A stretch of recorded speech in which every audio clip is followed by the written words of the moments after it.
มันอาจจะบ่คือกันพี่น้องเอ้ยในการถ่ายคลิปคือสองคนเฮามันอาจจะอยากมีการเว้าหยอกเว้าเล่นเว้าหัวบางเทื่อบางทีมาพี่คำละมานั่งอยู่พี่เสาพี่นี่แหละมันมาอยู่บนมีสัญญาณสบายดีโอ้ใช้ลูกชายไปใช่นอนคิงแฮมอีกแล้วเอาแล้วไอ้บออยู่อย่าเข้าจะว่าเด่นน้ำไปจ้ะไม่ลิ้มฮะแดดร้อนนี่นะแข็งแท้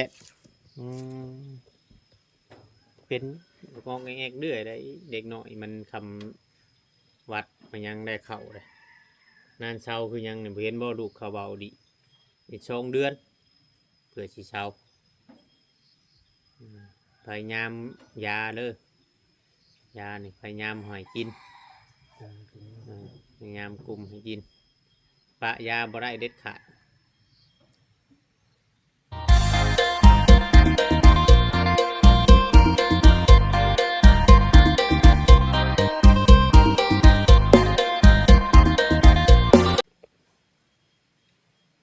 ทักทายสบายดีพี่น้องสบายดีพ่อแม่พี่น้อง FC ที่หักเพลงน้องเพลงเนาะเบิดสุขุสุคนอะไรพี่น้องทางฝั่งไทยฝั่งลาวหรือว่าทางต่างประเทศแม่ FC ที่คอยเบิ่งคอยชมคอยติดตามเนาะคอยกดไลค์กดแชร์เบิ่งคลิปให้ว่าเวียงทุกคลิปพี่น้องเนาะแต่ต้นจนจบแต่ต้นเสมอมาพี่น้องเนาะตอนนี้อยู่ทางบ้านทางเรือนของคำละเนี่ยพี่น้องเนาะอะไรออกมาแล้วพี่น้องได้มาเวะมาแต่เที่ยงน้ำแม่ป้าประเสริฐพี่น้องเนาะได้ถ่ายคลิปอยู่คลิปนึงพี่น้องเลยออกมาทางคำละในช่วงนี้ก็บ่ได้มีการดำเนินการอย่างเราเพียงเนาะในช่วงในบ้านในเฮือนเพิ่นพี่น้องเลยก็เพราะว่างบประมาณทางผู้ใหญ่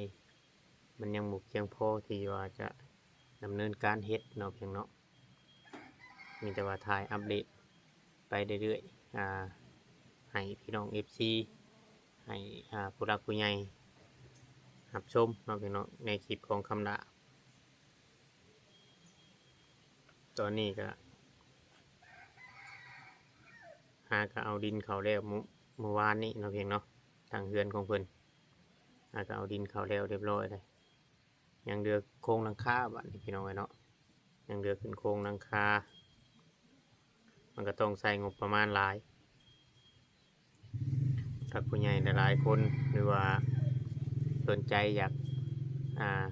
ร่วมเนาะหรือว่าทำบุญกับทางข่าวคำละกับลูกเนาะพี่น้องเนาะทางน้องแม็กลูกเพิ่น FC หลายคนก็ตอนนี้ก็ยังเน้นนาอยู่พี่น้องเนาะเบิ่งก็เบิ่งหั่นแหละพี่น้องเนาะเบิ่งหรือว่าเบิ่งให้โอกาสหรือว่าเวลาเล่าเนี่ยถือว่าไวอยู่ได้ในการช่วยเหลือนี่ก็ของเรานี่ก็ไวอยู่มันก็บ่ได้ว่าซ่าหรอกถ้าว่ามันเป็นหน้าแดงนี่เฮือนเรานี่บ่เวียงคิดว่าน่าจะได้อันนั้นแต่ดนเนี่ยได้ตั้งแล้วแต่ดนเนี่ยอันนี้มันเป็นหน้าฝนในการที่ว่าทีมงานได้เข้ามาสดช่วยมันเป็นหน้าฝนมันก็ค่อนข้างลำบากยามฟ้ายามฝนนี่แหละพี่น้องวันนี้ก็ได้เข้ามาถ่ายอีกคือเก่าเด้อพี่น้อง FC มาถ่ายไปเรื่อยๆเพราะว่าช่วงนี้ก็จะมีแต่คลิปคำลายเนี่ยพี่น้องเนาะรอให้มันเด็ดมันยังแบบว่าเขาไปใช้มาใช้มันสะดวกสบายกว่านี้เวลามันถ่วงมันทันแบบมันหมกคิดว่าไปได้อย่ามันคำฝนตกห้ำฝนตกหลัดทางมันยังแบบนี้นะพี่น้องคือทางผ่านเฮือนหรือว่า FC ของไปเราเพียงเนาะก็โดยช่วงนี้ก็เวียงก็สีบ่ได้คอยเข้าไปกับทางตุสิตก็สิได้อันหยุดโกดพี่น้องเนาะบ่ได้คอยเข้าไปแจ้งให้ FC ฮู้เนาะเพิ่นน่าสิฮู้นั่นแหละพี่น้องเนาะที่ว่าเวียงกับตุสิตสิบ่ได้เข้าไปนะเพราะว่าทางตุสิตเพิ่นก็เลยลงคลิปไปแล้วเนาะเพียงเนาะแต่ว่ามีเขาสิมาถ่ายคำลานี่แหละหรือว่ามือไรมันเละมันยังหรือว่าเขามีทางไปทางอื่นก็เราก็สิได้ไปทางอื่นนํพี่น้องเนาะไปถ่าย หรือว่าไปโศกเคสเนาะที่ว่าผู้ใหญ่เพิ่นอ่ายังบ่พบพ่อดังเทื่อคนที่เขาลำบากเนาะเพียงเนาะคนที่เขาลำบากและเขาต้องการความช่วยเหลือแบบจริงๆจังๆแบบนี้นะพี่น้องเขาไปเบิ่งเนี่ยมันเห็นสมควรบ่หรือว่าอ่าแม่ๆ FC เพิ่นเบิ่งบางเทื่อก็อาจจะมีแบบเคสที่เราเคยถ่ายไปหลายแหละเฮาบ่เข้าไปอัปเดตคืนแบบนี้นะพี่น้องมันก็มีหลายอยู่แต่ว่าเฮาบ่ได้ไปอัปเดตคืนแล้วก็บ่ได้ไปถ่ายทำเนาะวิถีชีวิตเพิ่นบางทีถ่ายเทื่อเดียวเนาะเพียงเนาะแต่มันบ่สะดุดตาผู้ใหญ่เนาะเพียงเนาะอาจสิบ่เห็นนะพี่น้องแต่ว่าการเป็นอยู่หรือว่าความลำบากก็มีหลายพี่น้องไงเนาะมีหลายแต่บางเทื่อบางทีเพิ่นก็ยังสิคิดว่าอ่าเป็นหยังคือพากันอาศัยอยู่แบบนั้นแบบนี้นะพี่น้องมันก็หลายมุมมองพี่น้องเอ้ยหลายมุมมองหลายประเด็นทางคำละยางมาเลยนะพี่น้องเอ้ยมาหาทางคำละในเรื่องของปลาเอกเฮาจิโจะไว้ก่อนพี่น้องเอ้ยเนาะจิโจะไว้ก่อนว่าคำถามแต่ละคำถามนี่มันอาจจะบ่คือกันพี่น้องเอ้ยในการถ่ายคลิปคือสองคนเฮามันอาจจะอยากมีการเบาหยอกเบาเด่นเบาหัวบางทีมาพี่คำละมานั่งอยู่พี่เช้าพี่นี่แหละมันมาอยู่บนมีสัญญาณบายดีโอ้ใช่ลูกชายไปใช่นอนคิงแฮมอีกแล้วเอาแล้วไอ้บออยู่อย่าเข้าจะว่าเด่นน้ำมาจ้ะไม่ลิ้มฮะแข่งแท้เป็นกองแงกเดือยได้เด็กหน่อยมันคำวัดมันยังได้เข่าเลยนานเช้าคือยังเนี่ยเห็นบ่ลูกเขาเบาดีอีก2 เดือนเพื่อสิเช้าพยายามยาเด้อยานี่พยายามให้กินพยายามกลุ่มให้กินปะยาบ่ได้เด็ดขาดไอ้เบาอยู่จะเผาเพอกับมันหันอยู่หักแต่ว่ามันยังมีเชื้อไข่เชื้อยังเนี่ยมันนั่นนะยังมีเชื้อไข่เชื้อยังเนี่ยมันเฮ็ดให้มันเด็กหน่อยภูมิต้านทานมันบ่หลายคือผู้ใหญ่เฮานี่ถ้าเจ็บเป็นในรุ่นเด็กหน่อยนี่อันนั้นนะคำลาเลยมันอันนั้นได้ถ้าเจ็บเป็นในรุ่นเด็กหน่อยมันบ่ได้คืออันเด็กน้อยมันอันนั่นเติบบ่สมัครน้ำล้นเติบบ่มื้อนั้นไปโดนน้ำโดนตุ่มแล้วก็เอามานั่นคือเดี๋ยวจับเอาไว้ดิคือว่ามันสิเป็นแนวไปจังได๋เนาะตะกี้แต่ก่อนเคยไข้อยู่บ่เคยฮะแต่อยู่แต่กี้นะบ่เคยพาแข่งแดดแข่งหยังไปก็บ่ได้เคยไข้บ่เคยเอาเลยหรือว่านั่นบ่เนาะตะกี้แต่ก่อนบอกนี่มาพ่อกับทีมงานนี่2 เทื่อได้นี่เนาะเลย2 เทื่อไข้ได้นี่ปีก่อนน่ะบ่เคยแล้วว่ะพี่น้องบ่เคยแต่ว่าทีมงานเขาเข้ามาโดดไข้ผมเลยไปทำสิแข่งกินนะเลยพาไปรถลำหน้านี่ก็ปะตามคณะป้าลิดน้ำตามสบายบ่ได้เป็นหยังบ่เป็นหยัง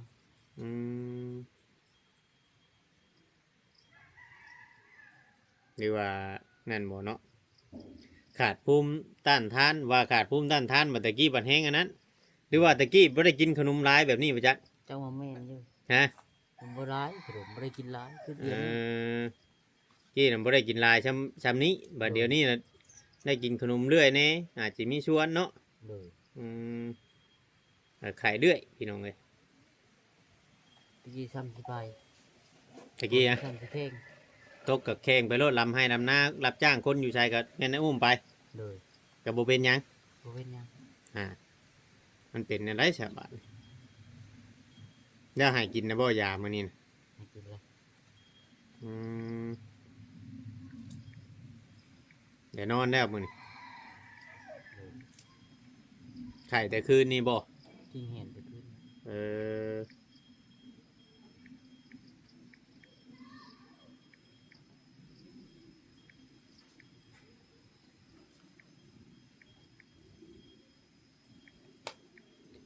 ได้เนาะพี่น้องสิเว้าแล้วก็เด็กน้อยก็เด็กน้อยช่วงนี้มันแห้งเป็นไข้ลายได้นำห้องหมอห้องหยังเด้อตามหมู่บ้านก็เป็นไข้ลาย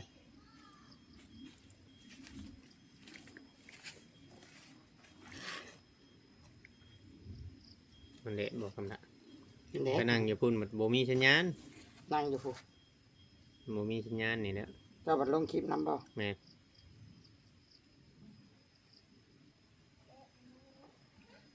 ลุงเฉิดอยู่หันบ่ใช่ลุงเฉิด ผมเมื่อแล้ว เมื่อแล้วเออ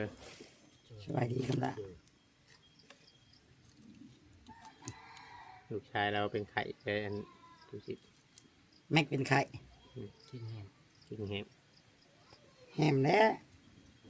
แกงแดดหวานนี่ แข่งแดดฮะเบิดแดดแต่พดเนาะเล็กน้อย ปรับอากาศบ่ทันบ่ ยามนี่มันอันนั้นเด้เล็กน้อย ปรับตัวบ่ทันเนาะ มันอยู่ใช้ชาติเดียวนี่ นอนอยู่เตียงนี่เนาะ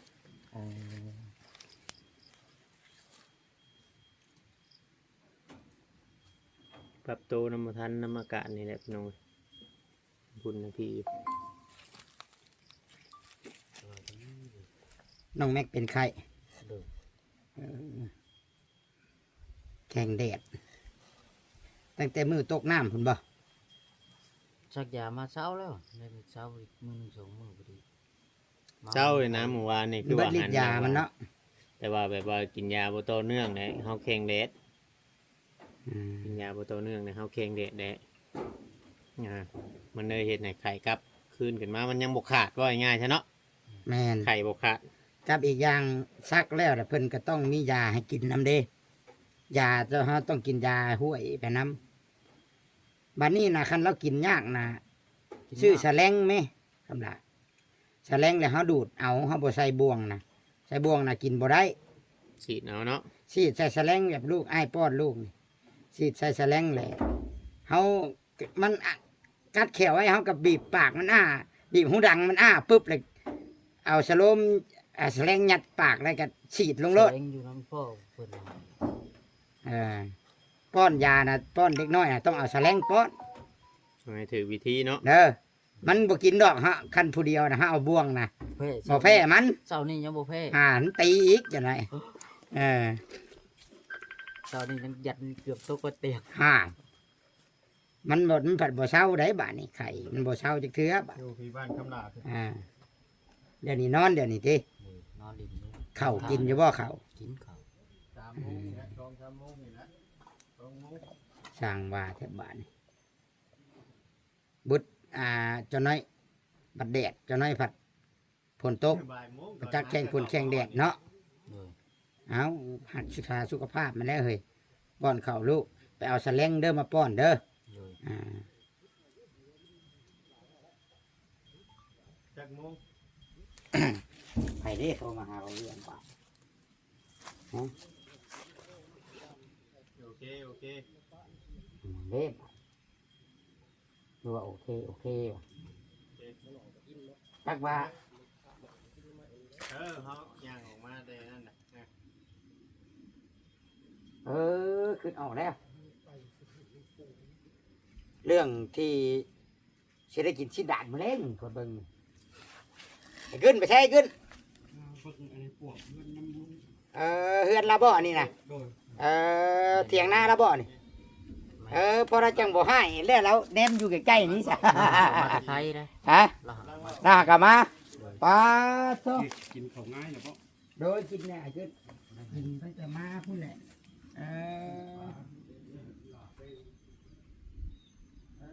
วิธีที่พากันกำจัดพวกบ่บาดนี่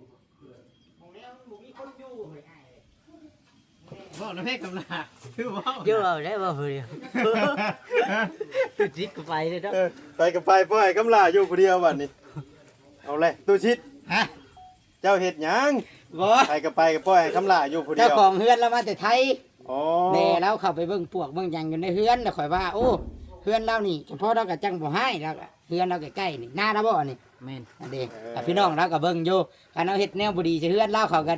ให้นั่นแหละเฮาก็บ่ได้เฮ็ดหยังหรอกเฮามาก็ อ๋อเล่าเลยเด้อก็มันมีสัญญาณเตือนเจ้า บอกเราเด้อ เด้อ เฮือนเจ้ามันมีสัญญาณอยู่นี่ก็เลยนั่งอยู่นี่จะ เรา เรา ก็เบิ่งคลิปอยู่ ก็เบิ่งคือกัน โดย แล้วว่ากูเมื่อบ้านคนนั่งแต่อยู่เพื่อนกูถือความมือกูโลดถูแล้วอ่ะใช่ป่ะใช่ป่ะเฮ้ย บ่เว้าแล้ว เอาเลยก็เดี๋ยวว่าเตรียมรวดเพื่อนกูนั่งทิมขึ้นอยู่ใช่อยู่หัน เดี๋ยวคำลาหาเก็บจุดน้ำเด้อคำลา อย่าลืมได้คำด่าเอ้ยเก็บขี้เหนียวขี้เหงื่อ เกี่ยวขี้เหงื่อทีมจูดน้ เรามาได้เก็บแล้วเราเมียนให้เราได้หันนะอันจอกอเมซอนไอเวียงเจ้าหัน ำแม่นบ่ แม่นแหละของเจ้าได้กวดลายมือกับ ตัวนี้ของใครชาตัวนี้ ของเจ้าตัวนี้ใหญ่ บ่แม่นของ ของ ตู้ ข่อย เซน ของ ตู้ ข่อย เซน คือบ้านนี่นะพ่อ แม่น ข่อยป้าไว้แต่อยู่รถได้ของข่อยน่ะ ข่อยแต่เก้าก็คือว่าได้นั่นวะ ฮะ แต่เก้าของข่อยคืออยู่รถอยู่ตลอด นี่หลักฐานนี่ อันนี้มันยังไม่ได้เบิดเนาะตัวทิศนี่ก็ได้ กำลังนั่งกูเดียวกินพี่ คำลานั่งคนเดียวรถครัวยิ่งแขวแขกอยู่เราประจักษ์คนเว้าเนาะคำลา เอามาไม่ที่นั่งน้ำนี่ มันมีสัญญาณพี่น้องเอ้ยเด้อบ่อยากปบแต่นี่คำวิทย์นี่นะแม่นบ่มีสัญญาณก็ได้ ของขึ้นเทื่อเรือนมีอยู่ มังเฮือนเจ้าอะเนาะ ข่อยเห็น ให้มุงหลังคาเฮือนเจ้าแล้วก่อน วันนั่งข่อยเห็นนะ FC ถ้าว่าบ่อยากให้อันบ่เวียงกับตู้ซิดมานั่งอยู่โฮมนี่น่ะมุงหลังคาเฮือนคำลาไว้เด้อข่อยสิไปนั่งอยู่หั่นมันฮอนแลดเดี๋ยวนี้นะ อยู่เทิงเฮือนน่ะมีอยู่นี่ เออ เฮือนกำลังนะไปนั่ง เขาบอก แล้ว FC ได้เดี๋ยวนี้น่ะเขาบอก FC ให้มุงไว้ เห็นปะ ให้มุงไว้แล้วข่อยสิไปอยู่โฮมตัวนั้นบัด อัน นี้ นี้ว่าชั้นว่าชี้แล้วพี่น้อง อ่ะ บ่ได้เห็นนะว่าตี บ่เห็นละเอียดลงดุม เห็นแต่หำ ทำออกบ่ทำเรื่องอะไรวะเนาะ ถ่าย ดีเด้อ ถ่ายอัน ก็ F ค่อยเห็นค่อยอยู่ว่า เห็นอ่า ให้โทรมากึ้มแมันบ่ เด็กกึม ฮ่านกินที่ดาดมื้อแลง บ่ผู้ใหญ่เพิ่นมีเรื่องอยากคุยนํ เอาเลย แต่ว่าแล้วยังนะเฮาออกไปแล้ว ผู้ใหญ่อยู่ทางไหน พี่ปุ้ยนะแม่ปุ้ย เพิ่น นะ มาน่ะบ่ แม่ เอาเลย เขาก็ยังบ่ จั จั ก ก เงิ ยั น ง ใช้ นะ น้ำมันรถเฮ้ย สิมีชวนในเรื่องที่เฮามันได้เว้าหยังกันแน่แล้วสิมีเรื่องคุยกันแน่แหละ เพิ่นให้เฮาบ่นะ บ่ เรื่องที่ว่าเฮาสิบ่ได้เข้าหาป้าแอแล้วน่ะบ่ ฮะก็ แต่บ่ได้เข้าอะดีพี่น้องเอ้ยเนาะเพราะว่าตุชิดสิว่าตรงๆแบบซี่บางทีตุชิดกับเบาเวียงน่ะก็บ่ฮู้ว่าตัวใดนี่เฮาถามไปแล้วมันผิดแต่เฮาก็คิดว่ามันก็บ่ผิดดอกเนาะคือ เล่นหัวๆบ่ง่ายๆซะ กับอันกับไปจะกิถามไม่ได้เนาะป้าแอเราก็มีลูกผู้เดียวพี่น้องแต่เฮาก็ถามว่ากินฮอดอยู่บ่ลูกแล้วก็ตอบว่ากินฮอดแน่เนาะลูก แต่เราก็เข้าใจว่าเอาลูกไปปัวแล้วบ่ได้คิดอย่างไรพี่น้องเอ้ย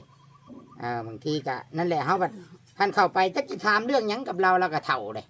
มันบ่มีเรื่องหยังให้ถามเล การ ย สิให้เราเฮ็ดอันบุกบึนอันดีกันนั่นติตุสิ แม่นคันสิว่าสิแต่งแบบว่าบ่แม่นแต่งดอกคันสิทายแบบว่าให้เราเฮ็ดเรื่องเฮ็ดงานกับเราเฒ่าแล้วจักสิเฮ็ดหยังคัน โยมน้ำแล้วก็ยังโยมบ่ได้เด้อคำดาแล้วเท่าแล้วป้าเฉิดนี่ยังแข็งแห้งกว่าเราแล้วยังก็ยังรุ่นชักไม่กันเท่าบัดลูกแล้วเขาเอาไปผากอยู่ในพุ่นเดี๋ยวนี้อยู่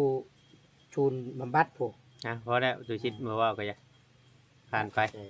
ก็เลยแนะแจ้งพี่ว่า เฮาที่เฮายังบ่ได้เข้าไปมื้อนี้ แม่นกัน มื้อต่อไปก็ยังบ่แน่เนาะ จังมานี่แหละเจ้าคือตัดพ่อให้ผมข่อยได้แต่เช้านี่ บ่แม่นว่าตัดพ้อเพราะว่าเฮาทันได้คุยกับผู้ใหญ่เพิ่นเด้ อืม ทางเบิ่งมือเมื่อคุยกับเพิ่นนี่แหละ เพราะอันนี้ก็ทำอิฐทำออกก็เอื้อยกึมได้เป็นคนบอกพี่น้องบอกให้เข้าไปอัปเดตช่อยอยากให้ได้รับการช่วยเหลือและ อยากให้มีการมองเห็นหลายคน แมนอ่ะว่ากัน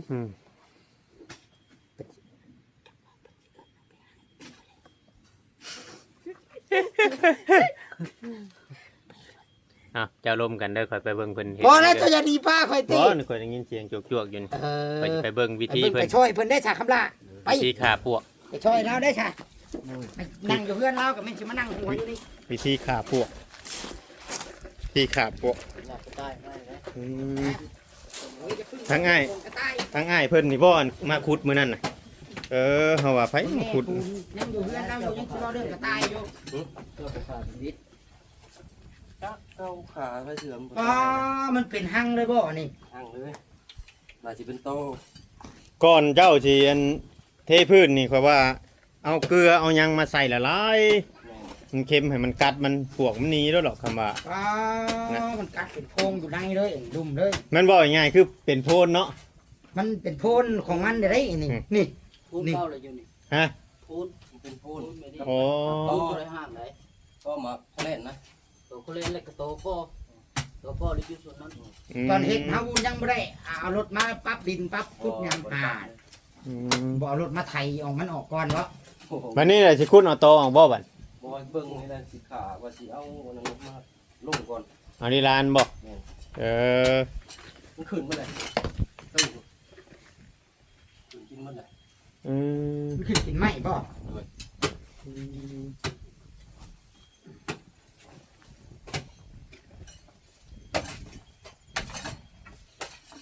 เกลือก็ว่าได้ผลอยู่ได้คำว่าใส่ลายเขาจะบอก โอ้ยเกลือบ่ นี่ เกลือเฮากอยใช้น้ำได้บ่ ไม่ได้ใส่น้ำนะมาโห้ยรู้แหละเพ เฮ็ด ราะว่า สูตรแบบใช้ เวลา น้ำเป็นหยังใช้ บัด น้ำ เว แล้ว บัดเวลาเขาเทพื้นเนี่ยมันเปียกอยู่แล้วเขาใส่ละลายบัดเขาเทพื้นเนี่ยมันเปียกอยู่แล้วแหละมาแล้วมันก็สิมันเค็มเนี่ยมันอยู่บ่ได้อยู่แล้วพวกมันพวกเค็ม มีแต่เฮือนคำหลาใครอยู่เฮือนคำหลาก็กาดสูงลาวๆซ้ำกันได้นี่แต่ว่า หน้าดินแล้วสูงว่า มันไตขึ้นเนาะ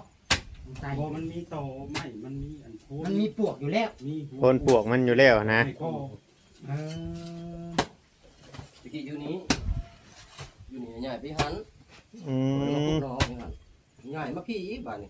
อ๋อตะกี้มีขึ้นมาเท่านึงแล้วอยู่พี่น่ะ แม่ เออ คอยเบิ่งในคลิปเจ้าเด้คอยเห็นขึ้นหัน เออ คอยเห็น ทาง เจ้า นั้น นางคลิปนางเฮ็ดคลิปมาหัน เออ เห็น เลย เล่นเอาออก เลยว่า อันนี้ ก็บอกให้น้องเบิ่งให้ อันนี้มันหมุนขึ้นอีกเนาะ อ๋อทำ นี่ ไง มันหมุนขึ้นไปตามเหิบปูนที่มันแตกนี่เอ เอา อ ว่าเอาบ่อยู่แล้วมาเบิ่งเองว่า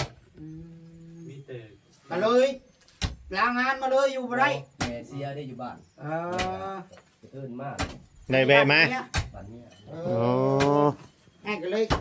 ได้ถือโอกาสมาเบิ่งเลยเนาะ โดย เจ้ากับบ่โทรมาให้คำด่าคุดเอาให้ก้อนเฮ้ย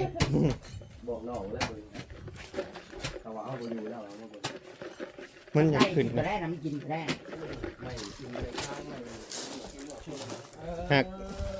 ชาเฮือนข่อยนั่นปลุกใช้อันโพนคือกันเฮือนข่อยก็หักแต่ว่าข่อยเอาลิ้นรถนี่แหละ ลิ้นรถนี่คือกินบ่ได้ ลิ้นรถหัว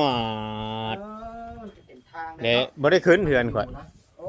มันจะกินหมดก่อน โคตรเลยสิเอาน้ำมาใส่ลงเบ้างเนี่ยมัน เอาพี่น้อง โอ้ เอ้ย ยมุงได้ คลิปนี้ก็ประมาณนี้นะถ่ายต้องขอโทษขอไปเก็บต่ออีกคลิปหนึงพี่น้องเนาะสำหรับคลิปนี้สบายดี